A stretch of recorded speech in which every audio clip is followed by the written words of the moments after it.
12절까지 제가 다 봉독하도록 하겠습니다. 헤롯 왕 때에 예수께서 유대 베들레헴에서 나심에 동방으로부터 박사들이 예루살렘에 이르러 말하되 유대인의 왕으로 나신 이가 어디 계시냐? 우리가 동방에서 그의 별을 보고 그에게 경배하러 왔노라 하니 헤롯 왕과 온 예루살렘이 듣고 소동한지라. 왕이 모든 대제사장과 백성의 서기관들을 모아 그리스도가 어디서 나겠느냐 물으니 이르되 유대 베들레헴이오니 이는 선지자로 이렇게 기록된 바 또 유대 땅 베들레헴아 너는 유대 고을 중에서 가장 작지 아니하도다. 내게서 한 다스리는 자가 나와서 내 백성 이스라엘의 목자가 되리라 하였음이니이다. 이 헤롯이 가만히 박사들을 불러 별이 나타난 때를 자세히 묻고 베들레헴으로 보내며 이르되 가서 아기에 대하여 자세히 알아보고 찾거든 내게 구하여 나도 가서 그에게 경배하게 하라. 박사들이 왕의 말을 듣고 갈새 동방에서 보던 그 별이 문득 앞서 인도하여 가다가 아기 있는 곳 위에 머물러 서 있는지라. 그들이 별을 보고 매우 크게 기뻐하더라. 집에 들어가 아기와 그의 어머니 마리아가 함께 있는 것을 보고 엎드려 아기께 경배하고 보배압을 열어 황금과 유향과 모략과 예물로 드리니라. 모략을 예물로 드리니라. 그들은 꿈에 헤롯에게로 돌아가지 말라 지시하심을 받아 다른 길로 고국에 돌아가니라. 아멘. 우리 11절만 우리 주일학교 같은 데까지 다 합쳐서 2장 11절만 함께 읽어보십시다. 시작. 집에 들어가 아기와 그의 어머니 마리아가 함께 있는 것을 보고 엎드려 아기께 경배하고 보배압을 열어 황금과 유향과 모략을 예물로 드리니라. 아멘. 주님 귀한 예물 주님 앞에 드린 손길을 기억하시고 아버지 하나님 기쁘게 받아주시고 오늘 이 시간 교회 처음 오신 분부터 평생을 교회 다니신 분이 성탄의 의미가 무엇인지 이 짧은 시간이지만 듣게 하시고 알게 하여 주옵소서. 예수님의 이름으로 기도합니다. 아멘. 저희 아이들도 여기에 같이 있기 때문에 제가 조심스럽긴 한데 아이들을 통해서 배울 때가 있는데 크리스마스 선물을 이 아이들에게 줬더니 저희 아이들이 아빠 왜 예수님 생일인데 내가 선물을 받아요? 그러더라고요. 그래서 가만히 생각을 해보니까 맞는 말이네. 우리 예수님이 생일인데 우리가 선물을 받으니까 이 말도 맞다. 근데 올해도 선물을 줬는데 올해는 그 말을 전혀 안 하고 낼름낼름 선물 다 받으면서 더 없냐 하는 눈치로 저를 이렇게 쳐다봅니다. 우리가 성탄을 지낼 때 가끔 가다가 우리가 주인공이 되기도 하고 또 선물이 주인공이 되기도 하고 한동안은 산타가 주인공이 되기도 했습니다. 저희 집에서는 제가 그냥 태어나서 맑게 알아들을 때부터 엄청나게 정신교육을 시켜놓았습니다. 성탄절날 산타 얘기하지 마라. 우리 예수님 생일날 산타가 모든 것 다 가로채가가지고 지금 이 산타가 중심이 되어져 있는데 재밌는 이 스펠링이 영어로 산타가 S-A-N-T-A 입니다. S-A-N-T-A. 근데 사탄도 동일한 이 다섯 자몽을 쓰는데 S-A-T-A-N이에요. 예수님의 자리에 자기가 왕이 되고 싶어서 도전하고 반역했던 그 사탄의 이 본질이 흥미롭고 또 좀 역설적이긴 하지만 어떤 면에 있어서 크리스마스가 이 산타가 주인공이 되어버린 시절이 있었는데 올해는 가만히 보니까 너무 세상이 조용한 것 같아요. 캐롤도 들리지도 않고 또 유난히 이 적막한 이 성탄이다 그 생각이 들어서 우리 교회만큼은 이날은 정말 기쁜 날이고 이날은 너무나도 특별한 날이고 이날은 너무나도 소중한 날인데 우리가 그 의미가 세상은 이미 혼란이 왔고 일어나고 있고 잘 모르지만 오늘 이 시간에 우리 주일학교 학생들과 같이 예배드리기 때문에 이 짧은 시간에 왜 크리스마스가 의미가 있는가, 무슨 의미가 있는가 하는 것을 제가 가장 짧게 이 메시지를 11절을 근거로 해서 전해보려고 합니다. 지금 이때는 첫 번째 크리스마스입니다. 역사상 The First 크리스마스입니다. 첫 번째 크리스마스. 그때에 우리 예수님께서 태어날 때 이 헤롯 대왕은 집안 대대로 로마의 아주 로마 권력에 가까이 있었던 집안 내력이 있습니다. 우리가 지금 보고 있는 헤롯 대왕의 아버지가 로마의 우리로 치면 경찰 치안본부장을 하고 있었던 사람입니다. 그러니까 로마 황제로부터 상당히 신임을 받고 있었고, 그리고 이 헤롯 대왕은 피가 유대인이 아닙니다. 참 놀랍죠? 이 에돔 족속입니다. 그래서 우리가 에돔 족속 또는 이두메인 같은 얘기인데요. 이 에돔 족속 이두메인입니다. 그런데 지금 유대인들의 왕으로서 유대인들을 다스리면서 팔레스타인의 이 왕으로서 지금 통치를 하고 있거든요. 그러면서 뒤에는 로마 황제가 든든하게 밀어주고 있고, 그리고 꽤 안정을 취하고 있었던 때입니다. 그렇기 때문에 이 아기 예수가 태어난 것에 대해서 그렇게 민감하지 않아도 되는 그런 정치적으로도 실권을 가지고 있었던 헤롯이 동방에서 온 박사들이 별을 보고 찾아와가지고 예루살렘에 들어와서 유대인의 왕이 어디서 나느냐 물었을 때에 유대인의 왕? 이 한마디가 이 헤롯을 불편하게 만들어 버립니다. 그 자리에서 왕권을 한번 지켜보려고 하고 있는데 그 왕권을 유지하고 싶은데, 그런데 누구든지 내 왕권에 도전하는 자가 나오면 불안해지기 시작한 거지. 특히 유대인도 아닌 피가 에돔 족속인 그로서는 아마 그것이 좀 취약한 부분이기도 했을 것이고, 그 왕권을 한번 든든하게 붙잡아 보려고 하는 그러한 이 쫓김도 있었을 것이고, 그래서 동방박사들에게 별을 보고 찾아온 동방박사들이 유대인의 왕이 어디서 나느냐 물었더니 대제사장들과 서기관들을 불러서 이 구약에 정통한 사람을 불러가지고 그리스도가 태어나면, 왕이 태어나면, 유대인의 왕이 태어나면 어디 태어나느냐 물어봅니다. 그랬더니 이 대제사장들과 서기관들은 구약 박사들이거든요. 구약을 다 읽어보면 메시아가 어디서 나느냐, 미가서 5장 2절에 보면 다윗의 동네인 베들레헴에서 납니다. 그곳에서 난다라고 얘기를 해주니까 또 동방박사들은 그 별을 찾아서 이 메시아를 만나려고, 유대인의 왕을 만나려고 또 그 베들레헴으로 가요. 너희들이 찾으면 내게 와서 얘기해달라. 헤롯이 나도 가서 경비하겠다 했지만 실질적으로 헤롯은 어떻게 하느냐, 오늘 2장 16절에 보면요, 한번 가보십시오. 2장 16절에 보면 다 같이 한번 읽어보십시다. 헤롯의 정말 본심은 어디에 있었는가. 자, 동방박사들이 돌아오지 아니하고 자기 나라로 돌아갔을 때 16절 시작. 이에 헤롯이 박사들에게 속은 줄 알고 심히 노하여 사람을 보내어 베들레헴과 그 모든 지경 안에 있는 산의 아이를 박사들에게 자세히 알아본 그때를 기준하여 2살부터 그 아래로 다 죽이니. 헤롯이 예수님 메시아 유대인의 왕 어디서 태어났는지 알려달라, 그가 알고 싶었던 이유가 무엇이었느냐, 나의 왕됨에 거추장거리고 방해하고 나의 왕됨을 넘어뜨리려고 하고 도전하는 모든 세력들은 죽여버리겠다는 거예요. 또 한 사람들은, 대제사장들과 서기관들은 우리 예수님이 메시아가 태어나면, 그리스도가 태어나면 어디서 태어나는지 정확하게 알고 있었습니다. 지식적으로 문제가 별로 없었어요. 정보 면에 있어서는 정확한 정보를 알고 있었는데 그 정보가, 열심히 성경 공부한 그 성경 공부가 예수님을 예배하는 대로까지는 나가지 못하고 있는 모습입니다. 그런데 오늘 이 짧은 본문 안에 이 이방인 중에 이방인 동방박사들, 아마 페르시아 지역, 이라크 지역, 이란 지역 그쪽에서 왔을 거예요.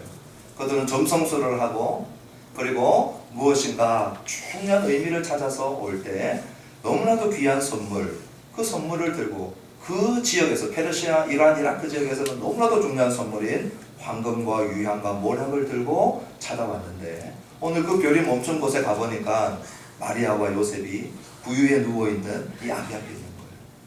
그 별이 인도한 그 지점은 끝자락에 가보니까 침대도 아니고 여관도 아니고 안방도 아니고 사람이 누울 수 없는 짐승이나 거하는 그 말 구유에, 짐승이 밥 먹이통이죠. 거기에 이제 누워 계신 아기를 보게 됩니다. 그때에 그 바친 예물이 있는데 그 예물 세 가지가 11절에 나와 있는 황금과 유향과 몰약인데, 황금은 대표적으로 왕께 드리는 예물이었어요. 또 유향과 몰약도 너무나도 귀한 동방의 귀한 그러한 예물이었어요. 이들은 정성을 다해 가져왔어요. 그런데 오늘 제가 이 하나 말씀을 마치면서 이 몰약이라고 하는 이 예물을 짧게 생각하고 마치려고 합니다.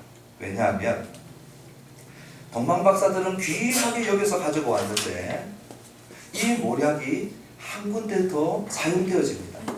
그 한 군데 더 사용되어지는 곳이 어딘지 여기만 찾고 이제 마칠 건데요. 요한복음 19장 39절입니다. 요한복음 19장 39절.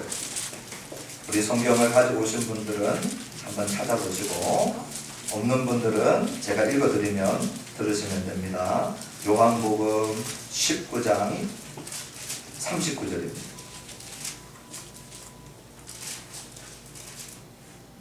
우리 39절과 40절까지 우리 두 구절을 한 목소리로 합독해 보시겠습니다. 시작. 일찍이 예수께 밤에 찾아왔던 니고데모도 모략과 침향 섞은 것을 100리터쯤 가지고 온지라, 이에 예수의 시체를 가져다가 유대인의 장례법대로 그 향품과 함께 세마포로 쌌더라. 우리 예수님께서 십자가에 죽으시고 장례를 지냈는데 그 장례 용품으로 무엇이 사용되어졌느냐? 오늘 요한복음 19장 39절에 보니까 몰약이 사용되어졌습니다. 그러면 우리 예수님이 돌아가실 때 니고데모가 몰약과 침향 섞은 것을 100리터라도 가지고 왔는데요, 이 100리터라고 하는 양은 그 당시에 왕이 죽을 때 염할 때 들어가던 왕 장례 염할 때 사용되는 분량입니다. 이 평민들에게는 이만큼 많이 쓰잖아요. 너무 이상하죠? 사형수를 염하는데 왕에게 사용되는 모략과 침향 섞은 분량만큼 들여서 사형수를 염하고 있다는 거예요. 너무 이상하죠? 아기가 태어났는데 별이 동방에서부터 빛을 비추어서 이 동방 박사들을 이끌어와서 가장 귀한 예물을 드리게 하고, 그런데 아기가 응애하고 태어났는데 드려진 예물이 뭐냐면 염할 때 사용될 용품을 드린 거예요. 만약에 우리 집안에 아기가 응애 태어났는데 가족과 친구들이 왔어요. 왔는데 관을 하나 들고 왔다는 거죠. 관. 사람 죽으면 집어넣는 관. 다들 괜찮으신가 보네요. 네. 응애하고 태어났는데 선물입니다 하고 관을 짜갖고 왔어요. 이상한 것이죠. 오늘 이 모양이 그 모양인 거예요.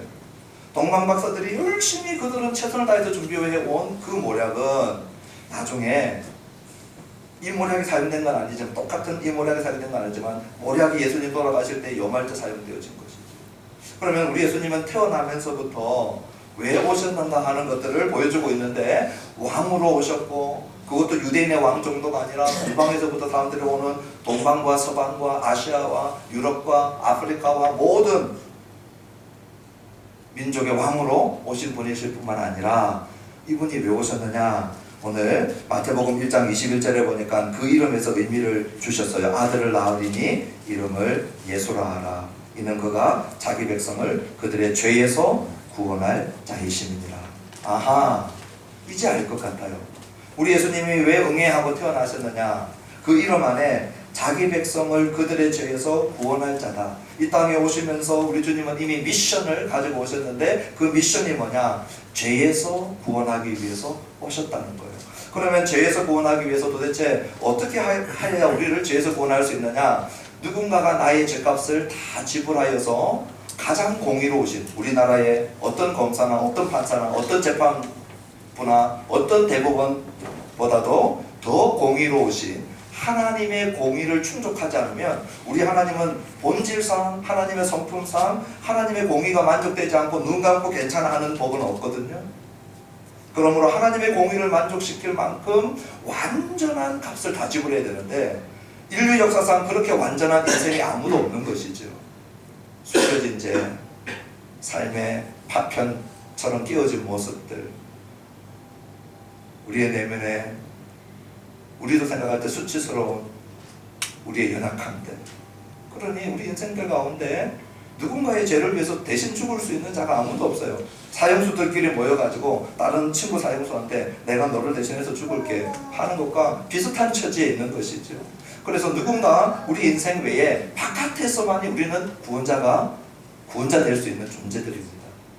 그러므로 우리와 완전히 다른 성령으로 잉태하여서 동정녀에게 나신 하나님이 사람의 몸을 입고 오셔서 이 못난 우리의 인생에 살아가면서 지었던 모든 죄들, 수치들, 그것을 우리 예수님이 다 짊어지시고 죽기 위하여 오셨기 때문에, 내 죄값을 대신 지불하기 위하여 오셨기 때문에, 내 수치를 대신 당하여 죽으시려고 오셨기 때문에 이 모략을 응애하고 태어난 예수님 앞에 바치고 있는 모습을 보여주고 있어요.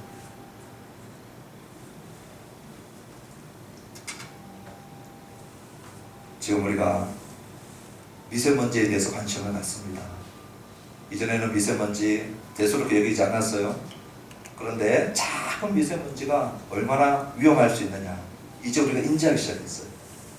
바닷속에 있는 플라스틱, 비닐봉지, 지금 우리가 환경에 대해서 이것을 고래가 먹고 상어가 먹고 물고기가 먹으니까 이 해양 생물들이 먹으니까 심각한 문제가 생기는구나, 작은 것 하나가 문제가 생기는구나, 이제 우리가 인지하기 시작했어요. 작은 죄 하나가 우리에게 얼마나 많은 심각한 문제를 일으키는가 성경을 통하여 들여다보면 이 미세먼지나 플라스틱백하고 이 비닐봉지하고 비교가 안 되는,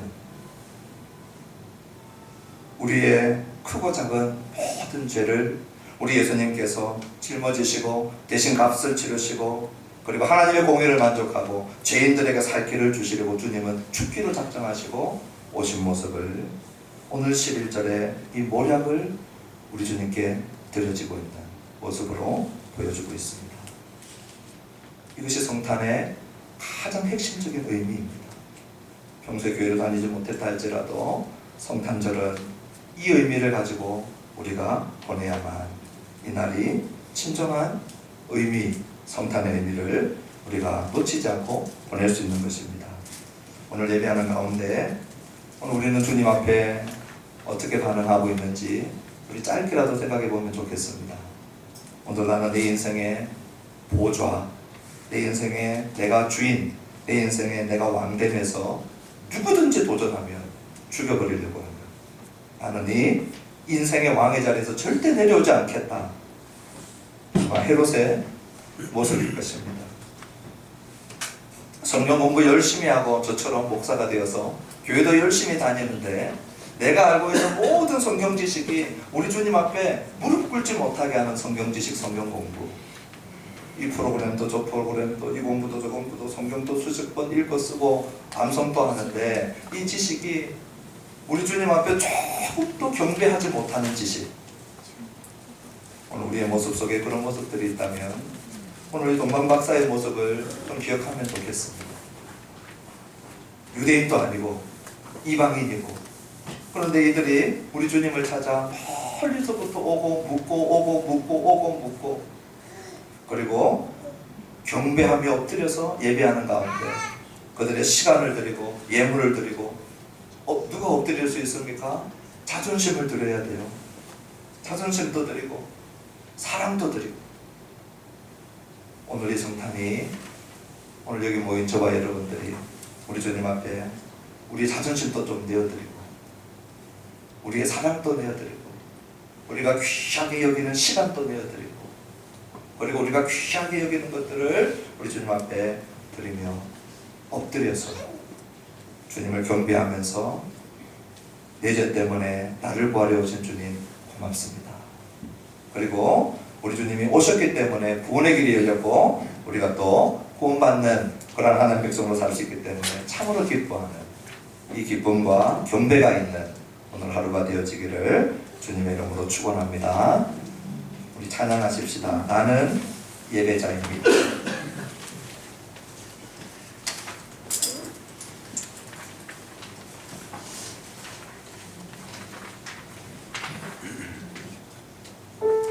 우리 헤롯처럼 하지 않고 또 대제사장들이나 서기관처럼 하지 않고 우리 동방박사들처럼 주님 저도 예수님 잘 모르지만 내가 아는 지식 가지고 예배하기를 원합니다.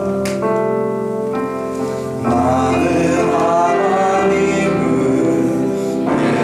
예배하는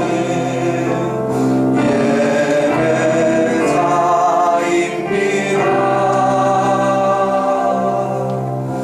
내가 서 있는 곳 어디서나 하나님을 예배합니다. 내 영혼 거룩한 은혜를 향하여 내 마음 완전한 하나님 향하여 이곳에서 바로 이 시간 하나님을 예배합니다. 우리 한번만 더 찬양합시다. 나는 하나님을 예배합니다. 나는 하나님을 예배하는 예배자입니다.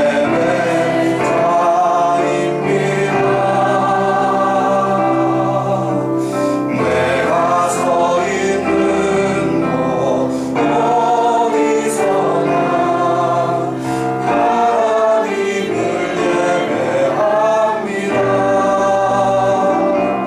내 영혼 거룩한 은혜를 향하여 내 마음 완전한 하나님 향하여 이곳에서 바로 이 시간 하나님을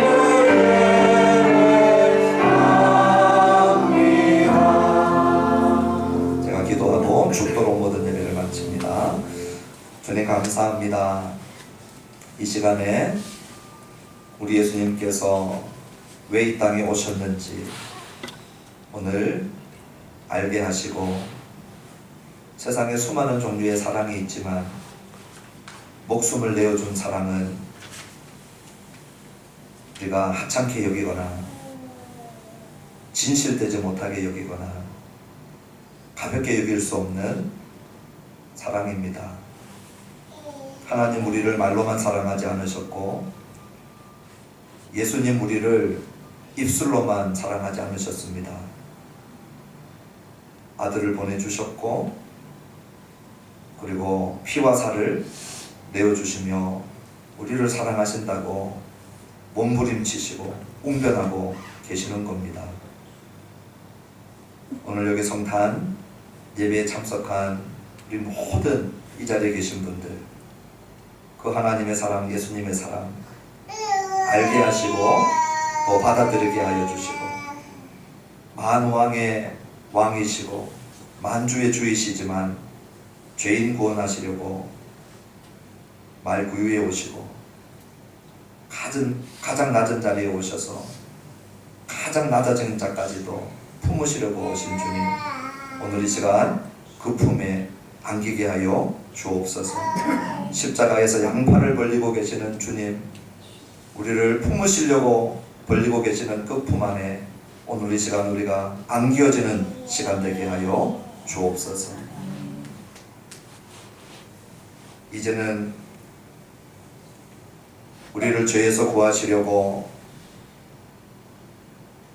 높고 높은 보좌에서 낮고 낮은 이 땅에 오신 우리 주 예수 그리스도의 무한하신 은혜와 하나밖에 없는 독생자를 죄인 구원하시려고 보내어 주신 아버지 하나님의 말로 형용할 수 없는 사랑하심과 성령 하나님의 도와주시고 이끌어 주시고 위로하시고 그리고 역사하시며 교통하심이 오늘 이 자리에 처음 나오신 분들부터 우리 가장 어린 우리 영유아 주일학교 학생들로부터 우리 중고등부 청년 장년부에 이르기까지 이 자리에 고개 숙인 주의 백성들 머리머리 위에 이제부터 영원토록 함께 계실지어다.